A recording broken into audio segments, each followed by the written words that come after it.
I was about to donate all of these pair of jeans, but then I was like, why don't we just do a little thrift flip situation? The only problem is I have never done a thrift flip before. My needle has bent. So today we're both gonna find out if I can turn this into something wearable. Come along with me for the ride and let's jump right into it. This felt so wrong to do, but I went ahead and cut the inner part of the jeans just a little bit below the zipper so that I can overlap and decide how high I want the slit. Two things. I think it's a little too long right now, so I definitely want to make it shorter. Grab a couple of these. I think that much should be fine, and I do want to leave it a little bit open from there. I think my biggest issue right now is trying to deal with the back. It was already a loose fit when I was wearing it with jeans. Maybe I'll cut a little bit more so then I can make the straight inseam. But I think it's looking good so far. Let's go ahead and cut it. Sew this part here and then do the straight inseam and see how that turns out. So we're back at the crafting table, and instead of starting to sew from here, since this weird part is still going to be noticeable, I thought, why don't we just start from the very top and sew our way down so that it's more of a seamless transition. So for that, I'm going to have to turn the skirt inside out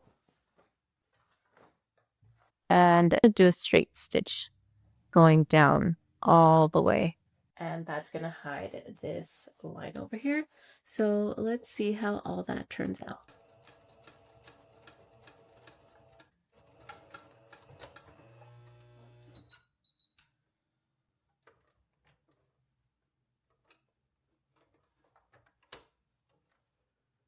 My needle has completely bent. That's the worst case scenario, but let's figure something out. Okay, so these are the only other two types of needles that I have.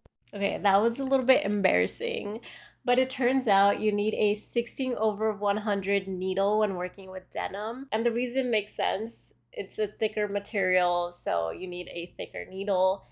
And you also need thicker yarn, which I didn't have, but I sort of pivot. I used a yarn that was similar to the denim color, and for it to not fall apart, you know, when you put on the jeans, I went ahead and used a zigzag pattern, and that actually turned out okay. It turned out fine.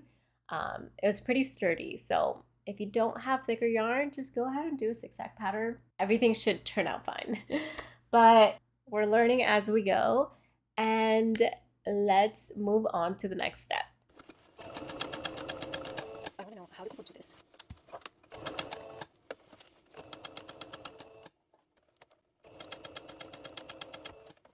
That took a lot of arm strength, as you probably were able to tell, but I'm excited. Let's try it on and see how it looks. Okay, so this is why we tried things on. I realized that the inseam was a little bit crooked, but you know what? That's fine. It's all part of the process. I also realized that I needed to sew a little bit lower than my original stopping point. And trying to fix this backwards was such a struggle, so I ended up flipping the skirt forward. It made it so much easier to see exactly where the seam line needed to continue so that I can start pinning. Plus, pro tip, when you're checking your fit, always face forward in the mirror so you can see exactly what you're doing. After finishing the lower half of the inseam, this is how the skirt turned out. It's definitely wearable and honestly the perfect closet staple. I hope you love how it turned out and feel inspired to make your own. Thanks for watching, and hit the follow to see what I thrift flip next.